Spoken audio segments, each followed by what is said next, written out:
Good afternoon. I'm James Schmeling, the President and CEO of the National Defense University Foundation. Thank you for joining us in our virtual National Security Briefing Series, this one with Dr. Nora Bensahel and Lieutenant General David Barno. I'd like to thank our sponsors, Leidos and Vion, for making this series possible, and thank Dr. Bensahel and Lieutenant General Barno for joining us to talk about their new book, Adaptation Under Fire.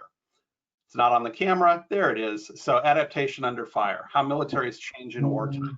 I found it to be a very interesting book, and I'm looking forward to the conversation. Now I'd like to welcome Vice Admiral Fritz Rogi, the President of the National Defense University, to make some opening remarks. Thank you. All right, well, thank you, James, for that kind introduction and also for hosting today. The National Defense University Foundation is one of the university's most important partners, and their sponsorship of webinars like this is but one small aspect of their support.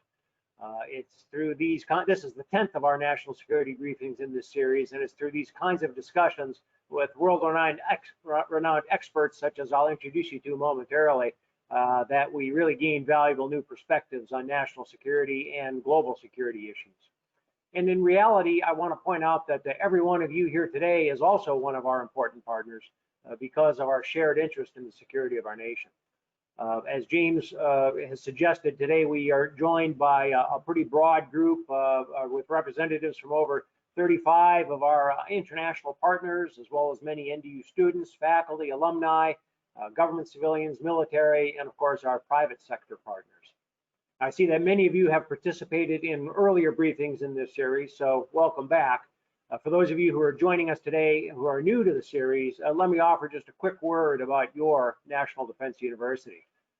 I'm certain that this crowd appreciates that we live in an increasingly complex, dynamic, and uncertain world, where the United States faces many competitors and threats to our security, and is also dealing with the erosion of some of our technical advantages. To counter these threats, then, it's imperative that our nation create an intellectual advantage by developing leaders who can outthink our competitors. And it is to prepare today's rising national security professionals to become that next generation of decision makers and senior leaders across military, government, and industry, the leaders that our nation will depend upon tomorrow. Our students are in equal parts, military members of the U.S. Armed Services, civilians from across the U.S. government, and this year we have 120 international students from 65 partner and allied nations. And if we do well at our education mission, then these students will graduate with the ability to launch the kind of ideas that could preclude the need to launch weapons. In the words of former Secretary General of the United Nations, Kofi Annan, education is, quite simply, peace building by another name. It is the most effective form of defense spending there is. So let me then suggest that if you would want the vanguard of your national security enterprise, the key decision makers contributing to our nation's peace and security, if you would like them to be well educated on how to do so, then you should perhaps not only be partners of NDU and the foundation, but be our advocates. I hope that will encourage you all to learn a little bit more about the University of the Chairman of the Joint Chiefs of Staff, your National Defense University. Today's discussion aligns very much with NDU's mission and focuses on how and why the U.S. military needs to become more adaptable. As James showed you, we'll be meeting with the co-authors of the new book just published last month, Adaptation Under Fire, How Militaries Change in Wartime. First, let me introduce and welcome West Point graduate, Lieutenant General Dave Barno, who served in the Army for 30 years. And joining him today is his co-author, the esteemed Dr. Nora Bensahel. After completing her doctorate in poli-sci at Stanford, Dr. Bensahel began her career at the RAND Corporation. Both General Barno and Dr. Bensahel are currently visiting professors and senior fellows at Johns Hopkins University School of Advanced International Studies. I'd like to extend sincere thanks and a warm welcome to General Barno and Dr. Bensahel for being here with us today.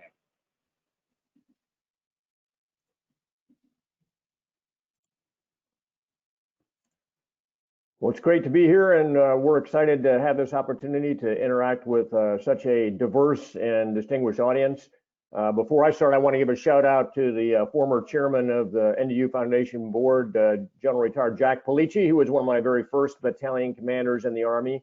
And as I noted earlier today, Not only did he help put this presentation together, he helped put Second Lieutenant Barno together when he was trying to figure out one end of the military world from the other as a young junior officer in the 25th Infantry Division. So today we want to talk about our book, Adaptation Under Fire, and make the argument clearly of how important adaptation is. We spent several years researching and writing this project, and I think every day of that reinforced to us that this is a critical attribute that we may be finding in short supply and maybe inadequate supply in today's U.S. military.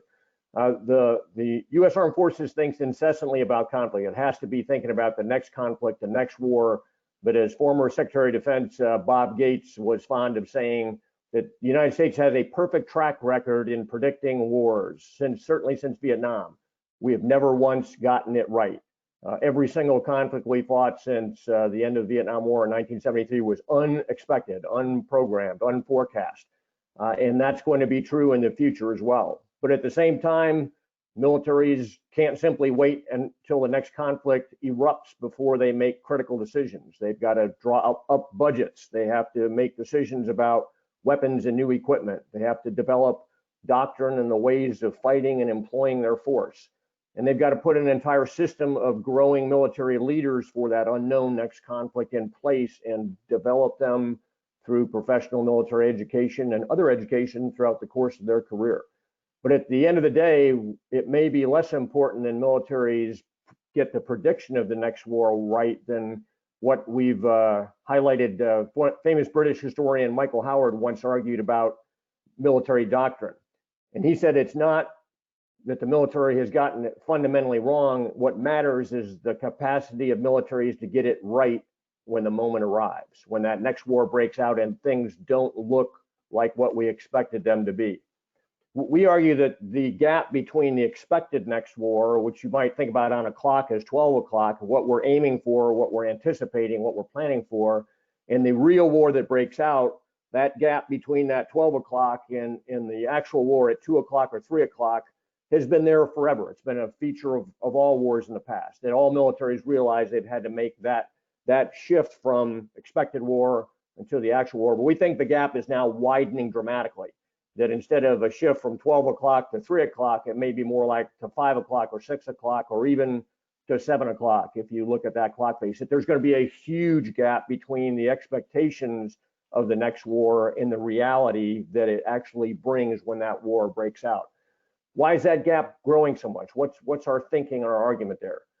There's a number of reasons why I think the U.S. military needs to be concerned about this. First of all, we're in a period of great strategic uncertainty. This is very unlike the Cold War polarity, where it was very clear who the adversary was, where the battlegrounds were going to be, what the doctrine and the weaponry and equipment we were going to fight were, because we had seen all that before and we had been preparing for it for many, many years. Today, we have a rise of great power competitors out there on the one end of the spectrum and gray zone conflicts that are undefined in many ways on the other end of the spectrum. We also see that war is leaping out of its conventional boundaries. In the past, we fought wars on the air, on land, and at sea, and we dabbled on the edges of war on the edge of space during the Cold War. Today, we've got new domains of warfare that we've not yet fought major conflicts in. You know, first among those is cyber and space, two entirely new fighting domains that the next war certainly will see as a battlefield. We have no lessons learned, no history, no expectations, and no knowledge of what that's going to look like. That's deeply unsettling and will cause a huge adaptation when we begin to fight on those particular domains. We also see we're living in a time of exponential change, and that plays out in technology, and it plays out in a wide range of other fields that disrupt our lives almost every day. If you think about how you live your life today versus 20 or 30 years ago, having a cell phone in your hand wasn't part of your world, 2 decades or 3 decades back. And this has also led to a period of rapid military technological transformation, the edge of which we're only beginning to see, that includes hypersonics, autonomous weapons and drones, robotics, cyber attack capabilities, directed energy weapons, all manner of things that are going to be driven even more rapidly by artificial intelligence and quantum computing in the future. So this is a time of exponential change for militaries when the wars that we're used to, the experiences, the history we study may be increasingly less relevant than it's ever been before in the past, leading to this vast adaptation gap between what we expect and what we're thinking about and what we're planning for in that war when it actually breaks out sometime in the future.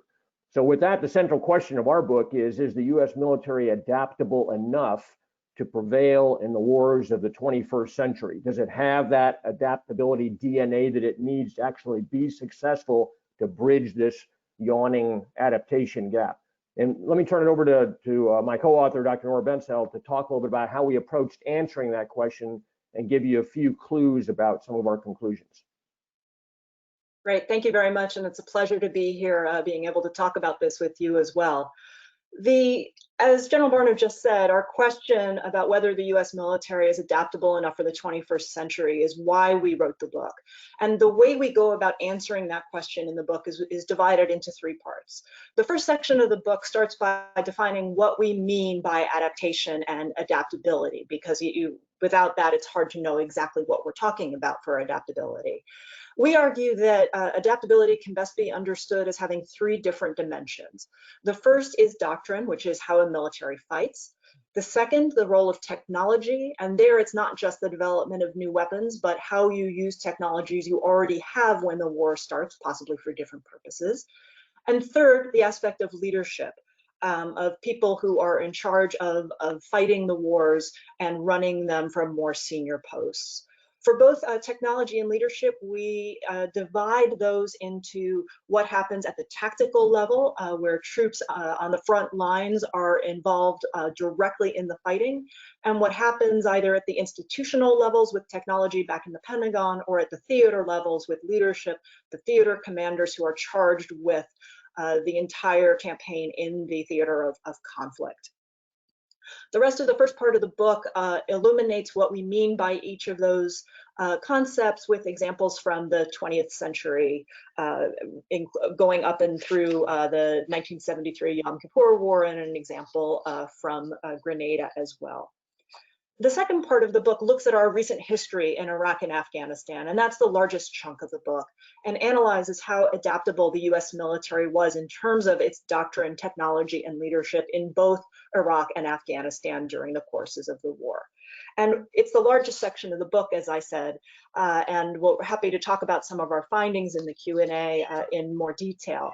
But in general, what we found was that at the tactical levels, the US military was really quite adaptable. We came across many, many examples of troops in the field who were very creative with coming up with ideas to solve the operational and tactical challenges that they faced. We look particularly good examples are Apache helicopter pilots adapting their tactics to provide close air support during the beginning of the war in Afghanistan. And in Iraq, as a leadership example, we look at Colonel Sean McFarland and Ramadi implementing a counterinsurgency strategy that helped turn the tide of the entire Iraq war. We did find, however, that at both the institutional and theater levels, as you go higher and higher up in the chains of command, there were unfortunately truly abysmal failures of adaptability. The US Army's refusal to allow its soldiers to use intelligence software by a commercial firm, Palantir, which the Marines had used to save lives, that decision was made in order to bureaucratically protect the Army's intelligence system, known as D6A, which was performing not nearly as well in the field. And that certainly cost the lives of some folks in the field. And we also look at, in Iraq, General George Casey's tenure during his almost 4 years as the theater commander, who never reevaluated his basic assumptions about what the campaign should entail, and thereby undermined what he described as a counterinsurgency strategy, but never actually allowed the necessary elements of a counterinsurgency strategy to be implemented. With that as a background, the third part of the book looks towards the future and specifically asks this question about whether the US military is adaptable enough given its recent history. And this is where we argue that the answer to the question may well be no. We start by discussing the challenges of the adaptation gap, which General Barno talked about. We then assess the current state of adaptability through each of the three main areas that we identify as part of the framework for adaptation. We found that in the area of doctrine, there's often excessive amounts of it, and the processes for revising it are way too slow and unresponsive. In the area of technology, we found that there are structural tensions between the combatant commands, which prioritize the fight of today and those who are fighting the current wars, and the services which prioritize organizing, training, and equipping the forces for the future. And in the area of leadership, we found that there is too much risk aversion, particularly when in garrison, and some problems with professional military education that I know we'll talk about since that's a core interest of this particular audience. The final chapter concludes with about 20 different specific recommendations for improvement in each of these areas. I won't list them here because I'm happy to talk about them in the question and answer. And with that, I'll turn it back to our moderator to start the questions. Thank you for those introductory remarks. I really appreciate that. So the answer that you've arrived at in the book is maybe we're not as adaptable as we need to be. If that's the case, what do we need to do? Where do we start? I think one of the areas that, again, this audience will appreciate starting in is in our education process. You know, we essentially, after a lot of looking at all the different factors, and didn't start the book with this premise in mind, but as we looked at doctrine, technology, and leadership, you know, both in the 20th century and then currently, we ultimately wove through our case studies a reality, which is that leadership may be the most important factor. And the development of leadership, how you grow those leaders, how you identify those leaders, how you make sure that they are prepared for this uncertain future may be the most important thing that we need to do to guarantee or at least increase the chance of our success down the road. So if we look at that from a professional military education standpoint, we can both talk about this, but we saw a couple flaws in our current system. We have a very highly developed one in the U.S. military at every level, and this is both for non-commissioned officers and officers. We focus mostly on officers, but we also found that it tends to be narrowing in terms of the exposure of students in military professional education to a broader set of ideas, to outlying outlooks, if you will, to perspectives from generations that aren't the generation you're sitting in the classroom with. You know, our military is perfectly correlated by age and rank. And so if I go to a National Defense University classroom, I see 38 to 44-year-olds in there who are all of exactly the same generation. Most of them are in the military. Most of them have the same haircuts and shop in the same stores and have the same outlook broadly in terms of their life experiences. They don't get to talk to that 22-year-old just out of, you know, an Ivy League graduate education. They don't get to talk to someone who's been serving in an NGO in Africa, who is now 28 and has grown up in the digital age. So there's a narrowing of perspective inside of the professional military education system that doesn't serve us well as we think about what the future looks like. My colleague may want to talk about some other aspects of education that we think need to be addressed as well. Yeah, I'd follow up on that by saying there isn't enough diversity in the classrooms in professional military education. And I know this is something that all of the PME institutions do focus on. You know, there's certainly joint representation, there's international representation, and you do get some government civilians, usually from DoD, but occasionally from other departments. But I once heard a wonderful shorthand about how you can tell if there's diversity in the room, and that's you look under the table and you look at the shoes that people are wearing. And if you do that in a military classroom, most people are going to be wearing, you know, their combat boots or, you know, equivalent kinds of things, rather than flip-flops, rollerblades, and high heels, right?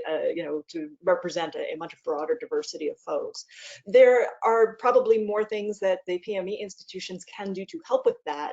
But we think that one of the really important things to do that is not currently being done is to send officers to civilian graduate education, not as a replacement for PME, but as an enhancement to PME, to get master's degrees in civilian institutions where they are surrounded, where they are the exception. They're the only ones with combat boots under the table, where they're surrounded by young people and civilian professors who have a much broader view of the world, thinking about things from a strategic perspective, to expose them to a diversity of ideas.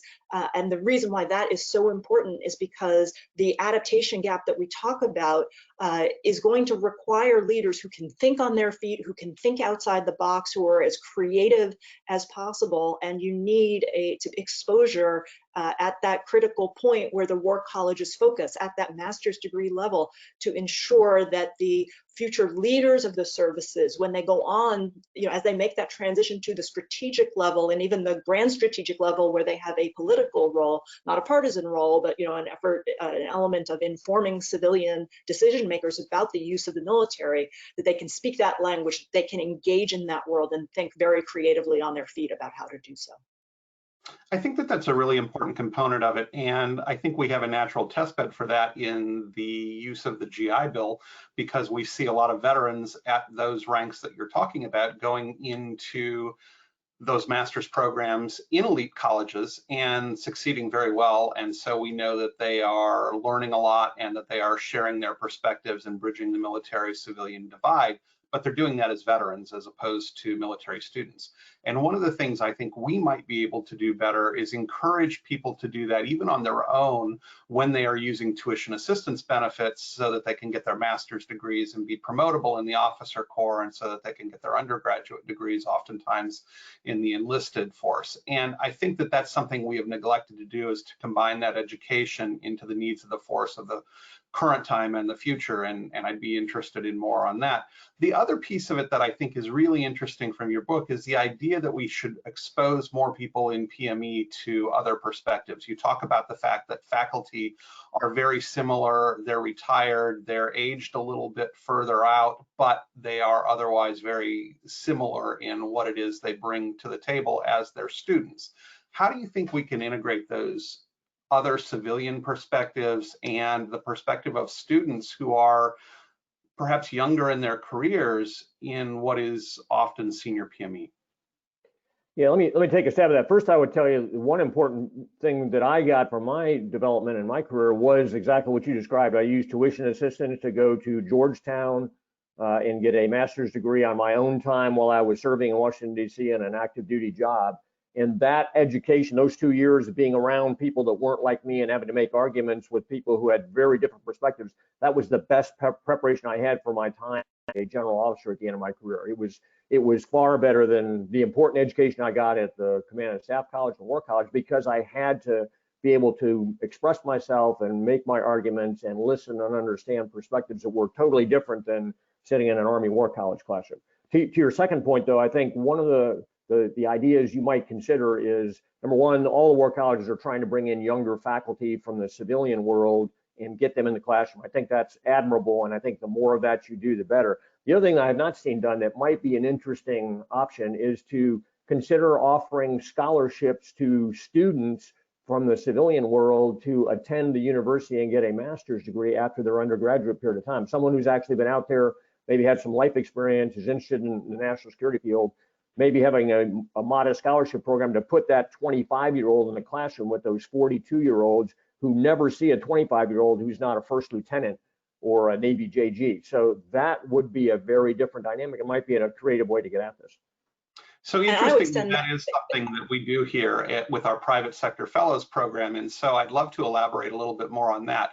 We're authorized at NDU to have, I think, something like 34 students coming in at a time from the private sector, but they have to be sponsored by companies. And so I'd be interested to hear more on that. Dr. Bensahel. Yeah, I was just going to add to that, I think it's also important to get sort of not quite junior civilians from the US government, but that same target for what we see teaching at the master's degree level in Washington ourselves, now at Johns Hopkins sites, but we've taught at both Georgetown and American universities, people who are in their late 20s, early 30s who are interested in a career in national security. You would be doing a national service by helping educate those people as to the realm of what DoD entails in a priceless way, in addition to the fact that what they bring to the table in terms of educating your military counterparts. And very often, as you well know, the slots for those are restricted because home agencies have to cover the expenses and let them go. But I think people, if they were able to be funded to do it, would be able to take a leave without pay from their home agencies. I think you get a much stronger response because the agencies just don't have the money to be able to do that anywhere near the department way the Department of Defense does.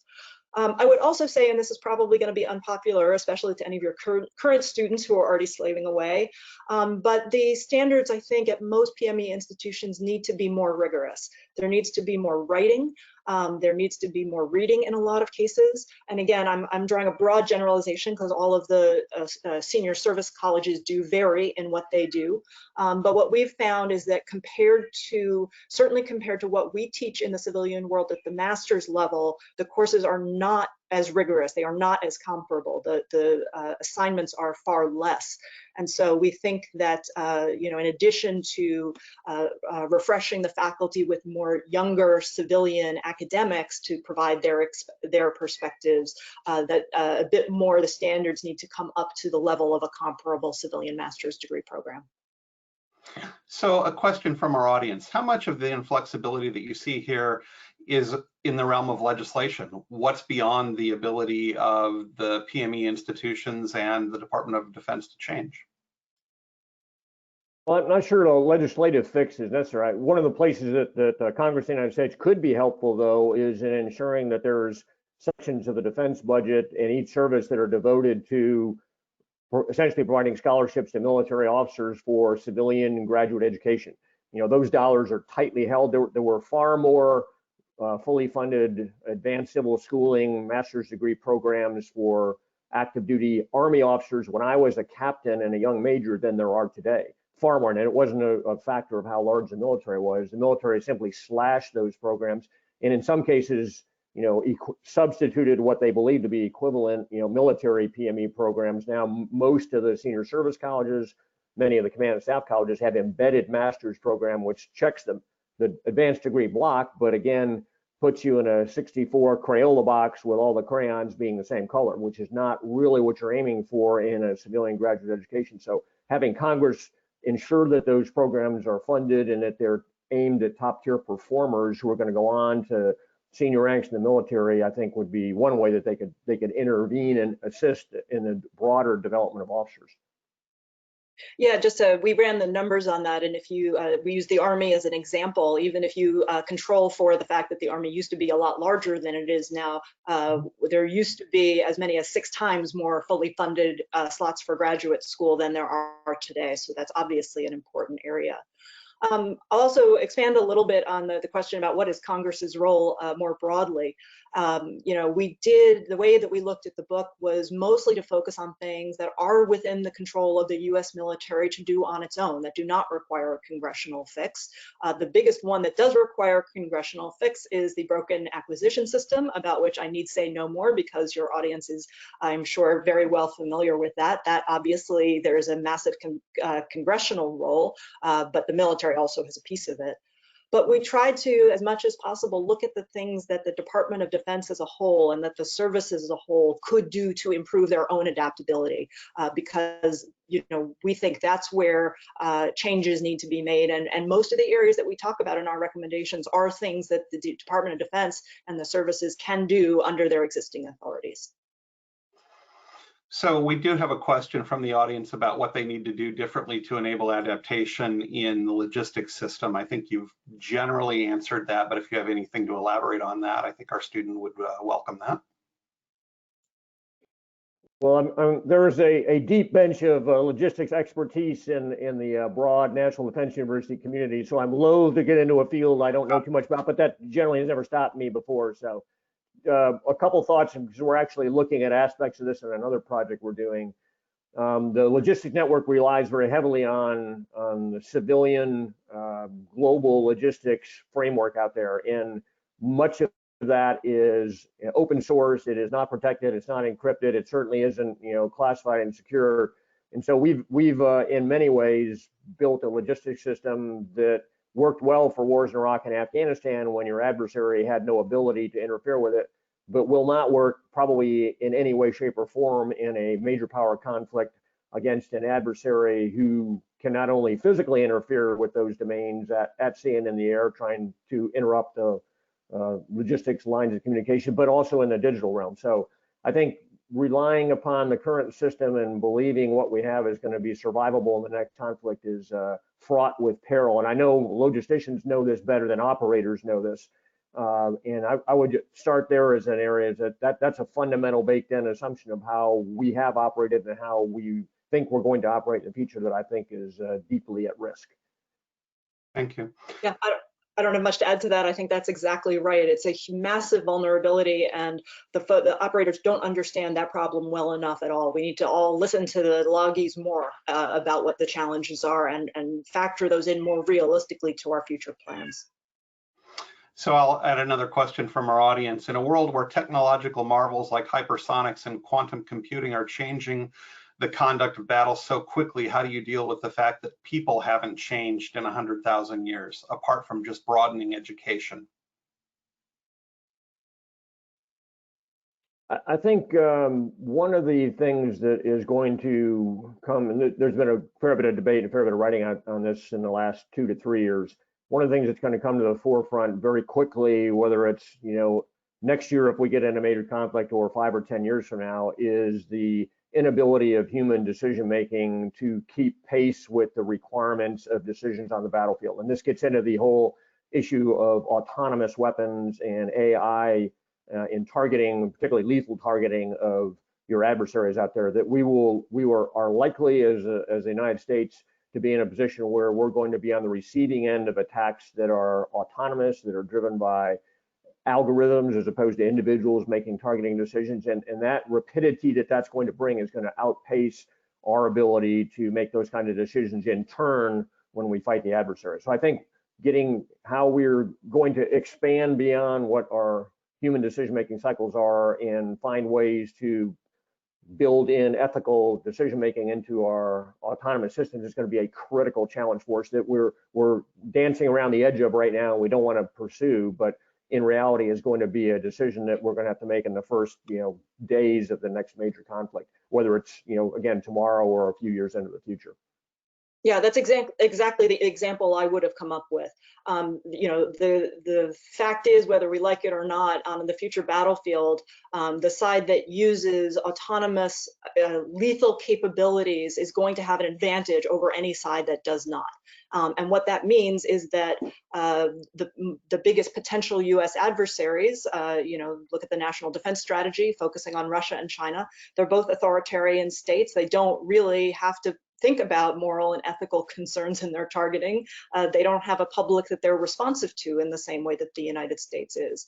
But as much as we might talk now that we will be able to keep a person in the loop or have humans somehow being able to make those decisions because we are a democracy and we do care about those things, I fear that if we have to be prepared now, we have to start thinking now about what the ethical limits are and what we're willing to do, because if we're facing an adversary that uses those in an unconstrained manner, we're going to have no choice but to do that as well. And we better have thought through and put procedures in place to make those systems do exactly what we want them to do when we have to take ourselves out of the loop to be responsive enough.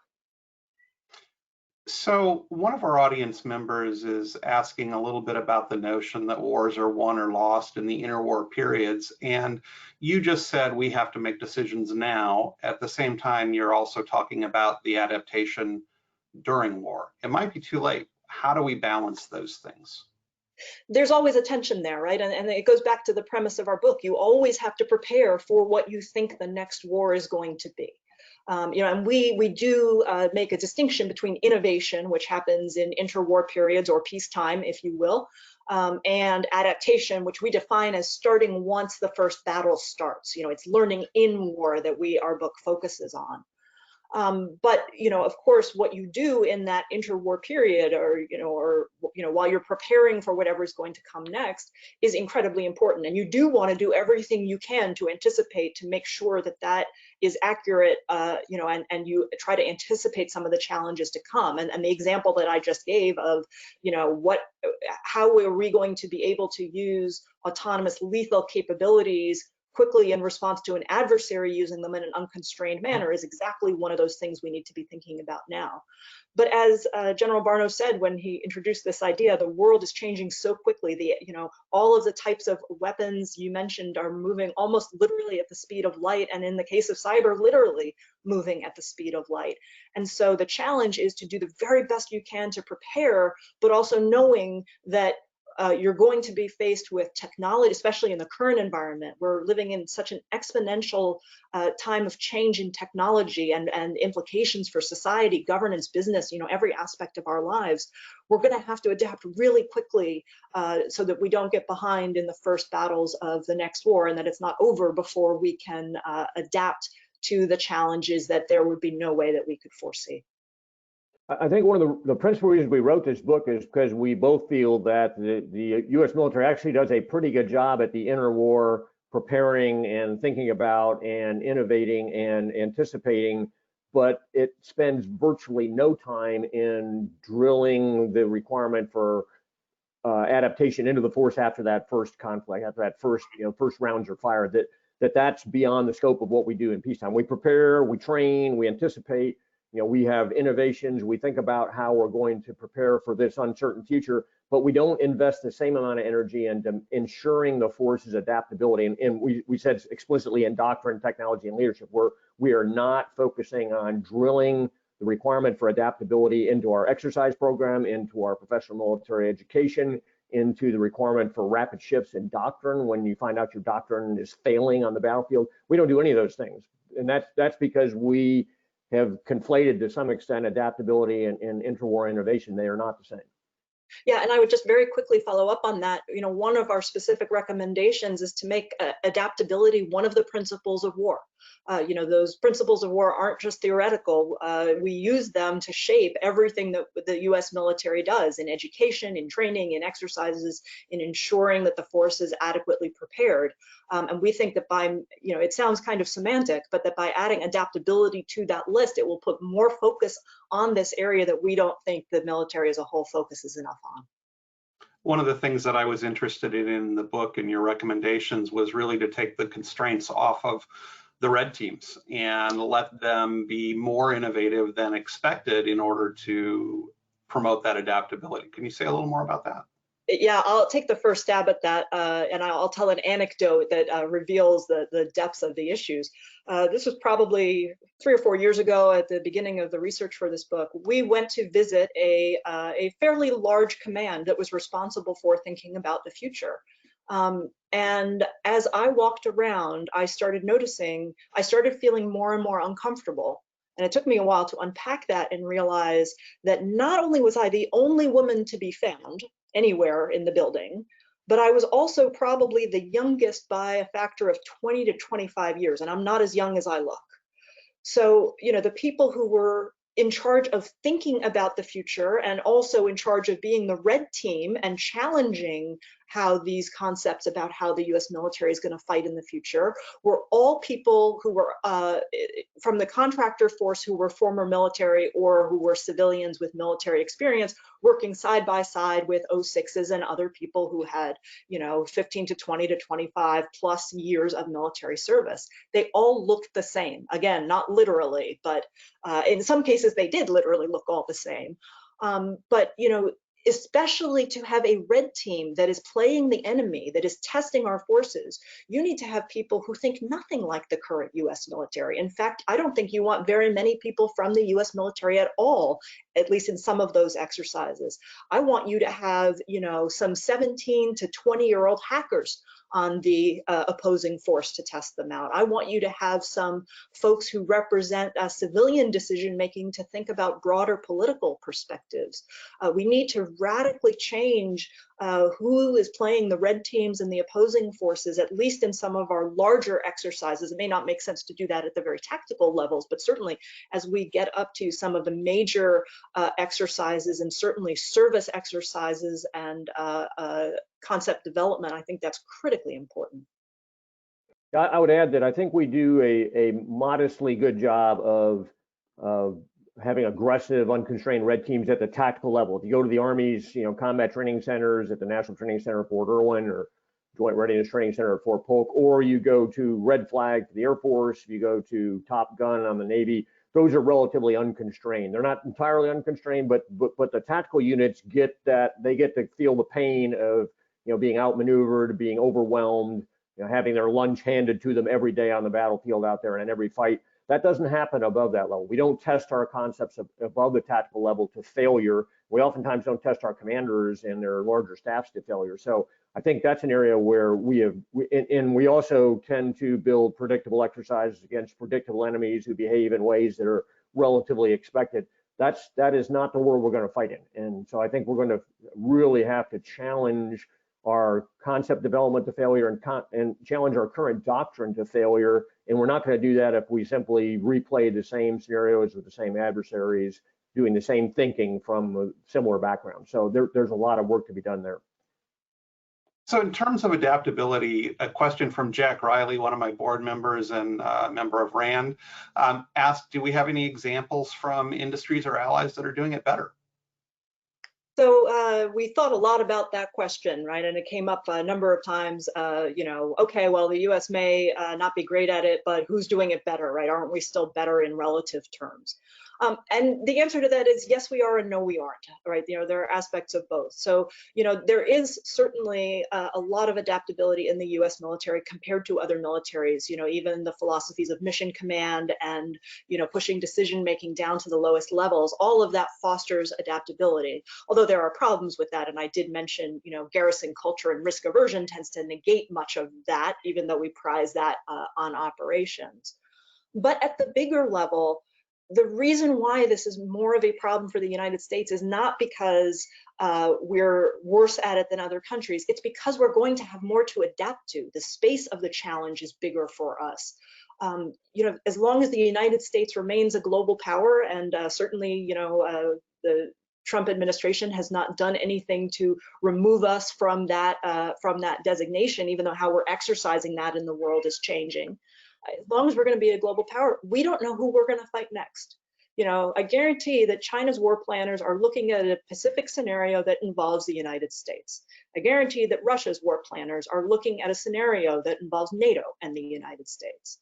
For the US, we don't know whether our next adversary is going to be China or Russia, or whether it's going to be North Korea or Iran or some other regional threat, whether it's going to be a terrorist group, whether it's going to be a peacekeeping operation, or whether it's going to be something we haven't even thought of yet. If I had told you on September 10th, 2001 that we'd be at war with Afghanistan the next day, you'd have laughed me out of Washington, right? So we have to be ready as a global power for every aspect of the combat spectrum. And that makes the challenge of adaptability for the US far, far more than it is for any other country. So it's not that they're better than we are inherently, it's that we have just so much more adapting that we're going to have to do. Yeah, I think I would add to that one of the inevitable risks we're going to face that an aggressor does not face is the aggressor has a first mover advantage, that the adversary, whether it's a Russia, invading Crimea and taking over Crimea, or the Beijing deciding it's going to take over a particular part of the Pacific, the first mover in those forces the adversary, in this case us, to be able to respond and to deal with those first mover advantages, and you accrue some very significant advantages, and maybe enough to be able to actually be successful in your gambit if you move quick enough and fast enough and you overwhelm your adversaries during that space before they can adapt. So I think for the US, this is going to be a critical function for us, is we're almost always going to move second. We're always going to have to respond to an aggression around the world, and our ability to do that and then go through the adaptation, counter adaptations, and do it successfully and more rapidly than the adversary is going to be a feature of any future conflict we have. Question from the audience is how much of this is going to require adaptation, not just for competitive advantage, but for survival? Is this a critical feature of what we need to do in our military for our nation's national security and survival? Well, I think there's little doubt about that. I mean, we think this is in a sense a hole in our portfolio right now, that we've got a lot of other strengths, we've got a lot of other capabilities. We've been the preeminent military in the world for decades. That is now about to be challenged. It's under duress, under challenge right now, certainly in the Pacific. And so our ability to have all the advantages of being, the most capable, the most well-trained, the best equipped, the highest technology military in the world are eroding, and are therefore the necessity of being able to adapt to an adversary who is going to have much more peer-like capabilities, perhaps as good or better technology, probably larger forces, maybe more capabilities than we have, is something we haven't faced arguably since World War II. And so the necessity of being able to take what you have and adjust it quickly and develop new things very quickly and get them into the fight very quickly, those are attributes we haven't actually had to exercise in a very long time. And we think that's where the focus needs to be today. And I'll really emphasize what we are concerned about. All of the levels of war, adaptability is important. But as I said, coming out of the recent wars, we found, at the tactical levels, a lot went well. And as General Barno mentioned, the tactical training and exercises do allow for a lot of free play and creativity. What we're extremely concerned about are the higher levels, at the institutional level and at the theater level. That's where we saw some terrible, terrible examples of rigidity in the recent wars, and we don't see that anything significant has been done to change that. In some cases, it's matters of policies and procedures. In a lot of cases, it was thinking and not being able to get beyond the immediate. But if we had to, based on our work, if we had to, focus one area where the U.S. military is most at risk, it's not actually out in the field.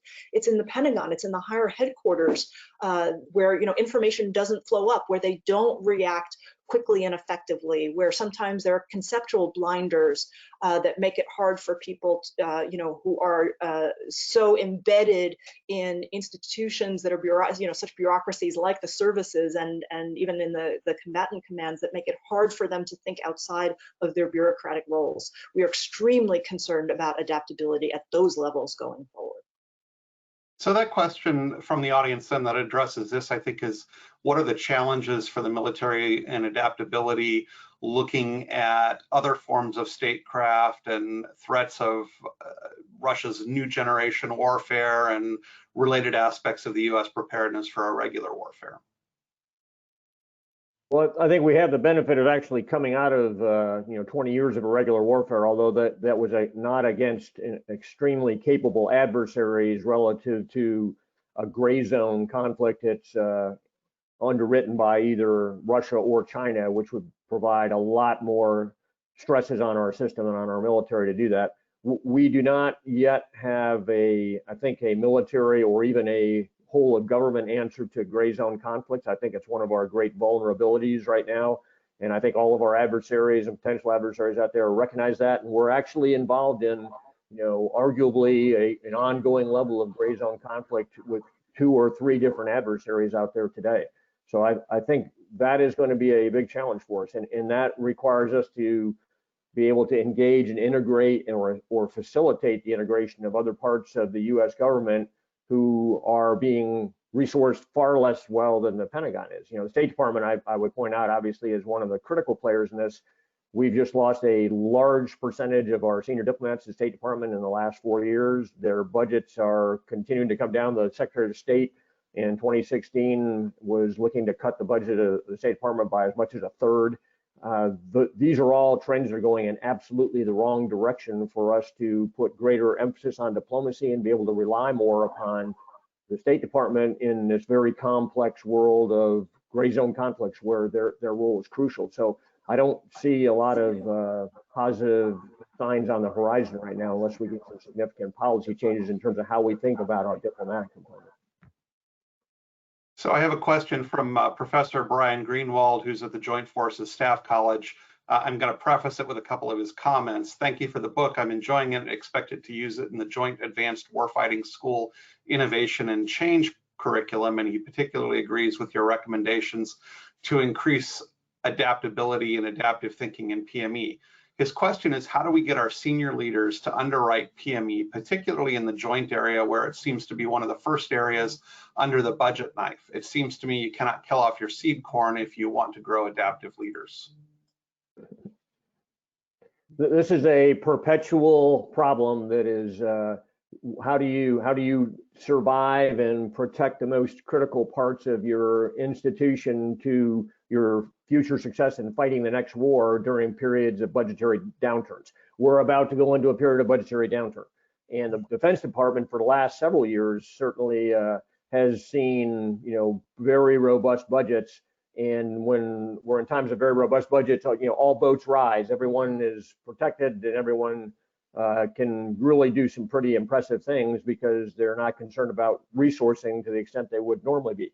That's all going to change. And again, PME tends to be very quickly under the budget knife because the immediate payoff for professional military education is not always evident unless you're a strategic thinker and you realize that you're actually building the military of tomorrow. You're building the military leadership of tomorrow. And so, I mean, it's a argument that's going to have to be made, and made very vocally, and it's got to be made by the schools, but it has to be made by the operators as well. And the operators, in times of budgetary constraint, this being commanders in the field, don't often think about how do we make sure that the institution is prepared and is invested in, and that we're not just fixing the problems of today and hanging on to what we have, but building that capability for tomorrow. So I would like to see a much louder voice coming from commanders in the field about the value of PME. And it's not just what I get today from PME, it's what I get a year from now, 5 years from now, 10 years from now in PME, that what we have to have. And that's sometimes a hard sell. Yeah, and we have a really important lesson to learn from history here. The interwar period between World Wars I and II is incredibly instructive on this dimension. Otherwise, not so much, obviously.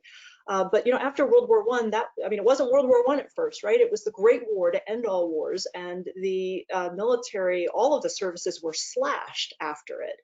What the services did, and I think the Army most notably did, was they doubled down on the professional military education. They made it more rigorous. They invested more money in it because, given how desperately the end strength and capabilities and force structure were cut, they understood that the key for the next war, when it came, was going to be the intellectual abilities of its leadership. And in that sense, I certainly hope that the defense budget doesn't go down by as much as it did after World War I. But we have to make sure that we continue to invest in that. All of the fantastic capabilities that the U.S. military is known for will not mean much if it doesn't have the leadership and the leaders who can use it correctly, who can think about using it in new ways, and who can adapt to the very, very difficult challenges of warfare that occurs so rapidly, and again, in the cyber realm at the speed of light. We need to take a lesson from having been down that path before, and make sure we make the same kind of rigorous investments in professional military education. The amounts of money that we're talking compared to an advanced weapons system is relatively small, and of course, in tough budget conditions, every dollar counts. But those funds need to be fenced and possibly even increased, even though that's counterintuitive. Yeah, let me just add to that the Naval War College in the interwar period was another great exemplar. In Admiral Chester Nimitz at the end of World War II said there wasn't a single problem that the Navy encountered in the Pacific in World War II that hadn't been thought about and war gamed at the Naval War College in the interwar years, except for the kamikaze attacks, which is an incredible tribute to the value of military education in a period of time when you're not at war. So the colleges out there, the senior service colleges, the staff colleges, need to be thinking about how they are wargaming the future, how they are providing value, how they were thinking about some of these challenges that the services themselves have a hard time putting their arms around.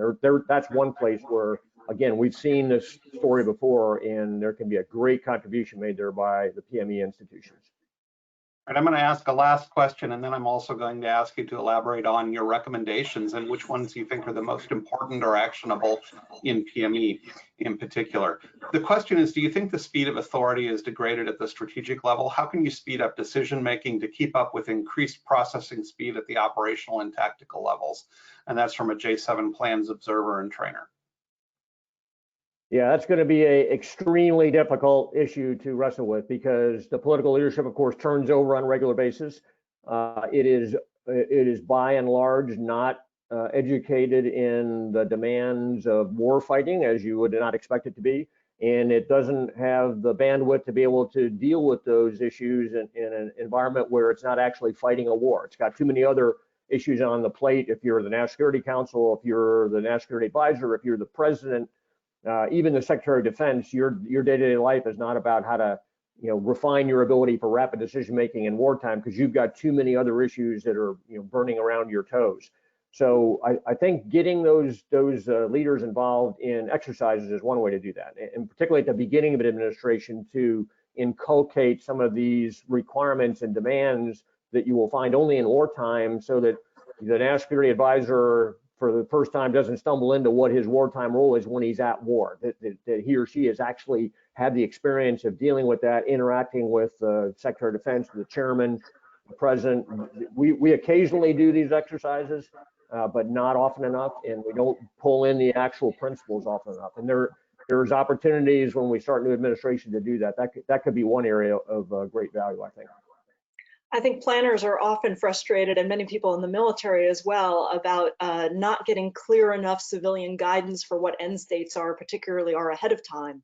But that is the nature of what civilian leaders do. They don't just think about what the military objectives are. They have to weigh all sorts of other factors. And so there's always going to be this tension. The planners and senior military leaders always want more civilian clarity and guidance about the end state than they're going to realistically get. So I think one thing you can do along the lines of what General Barno just said is when new principals come into positions, not only to have those kinds of exercises, but to start educating them about the kinds of decisions they will need to make. In such a scenario, we're going to look to you, civilian decision maker, to have answers to the following 3 questions, or these are the kinds of things we're going to need you to act on first because there's a priority timeline for whatever reasons you identify. Educating the civilian leaders and getting them in those exercises so that they aren't encountering it for the first time in reality, I think is something, the military is very good at generating options, but I think, taking the time to educate and work with civilian leaders before a crisis emerges on the decisions that the political leaders will have to make will also help.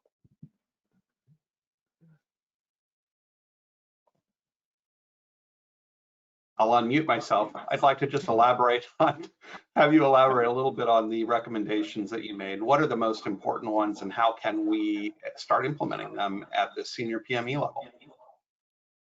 Yeah, Charles, on PME, I think there's a couple. One is that we think PME ought to be, your performance in PME ought to be a greater part of your evaluation for future promotion potential. That at least in my service, it was, those reports, academic reports, were ignored when promotion boards looked at performance. That's starting to change in the Army and hopefully in the other services.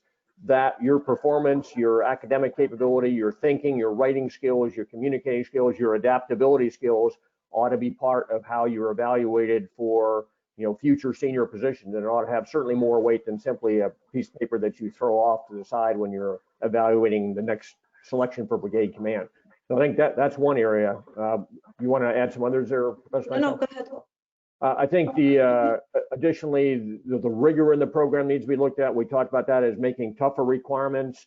I think that would also include engaging students in very tough, highly stressful war gaming, where they actually not only have to go through these rapid, difficult decision-making processes, but then the school can also potentially use those war games to inform thinking at the Joint Staff and other places about the unfolding nature of future wars. We don't do nearly enough of that right now. There's more of it than when I was a student in the War College, but that's an area where you could both provide value to the institution as a whole as we think about future war, but also put your students in those really tough, difficult, demanding scenarios against a very unconstrained red team that we talked about, so that they have experience of going through what that's going to feel like before they encounter it for the first time on the battlefield.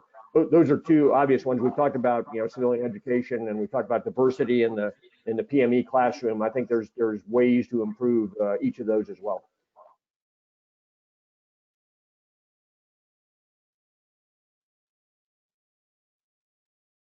No, we had you muted. We didn't hear you on that. Dr. Bensahel, any last comments? No, I would just endorse what General Barno just said. There's a lot that's good in PME. We're focusing on what we want to improve to make it even better, because as we said at the beginning, the reason why we wrote the book is we're concerned that the U.S. military isn't as adaptable as it's going to need to be, again, because that adaptation challenge, that adaptation gap is just growing so very much. So we hope that those are at least some ideas to help the PME institutions move forward and continue their great tradition of educating American military leaders. Thank you very much. I appreciate it. Dr. Bensahel, General Barno, thank you very much for participating in our national security briefing series.